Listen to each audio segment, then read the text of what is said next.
Couldn't make every single one, but I was invited to many of them. When I was at Kansas, we communicated immensely. Shout out to Ryan King, Stephanie Hall, J.R. Polito, that entire staff. I'm gonna miss people. Jalen, JC Crable. I just feel like I'm gonna miss people. I don't want to miss people. I can see faces, but we communicated all the time. I was in their meetings, so I would sit in their meetings and I would listen to meetings, and then I would have a section where I would talk about football. So he would say, hey, talk about football. So I would talk about official visits coming up. I talk about players that, may not be, doing well in football. We need to see what they're doing academically, different things. This guy may transfer, whatever it may be. But we communicate. They communicated with me how these students were doing in class. And I was able to go back on my end as director of player development, pull guys in the office, say, hey, man, we need to pick it up, or say, hey, you're doing a great job, but also communicate with our coaches.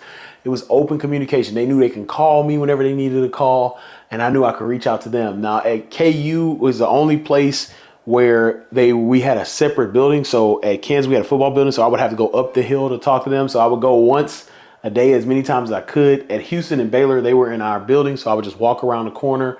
If I had any questions, they had to get used to me. I'm not an email sender. I like to just come talk to people, but we all worked together. We got a lot of things done.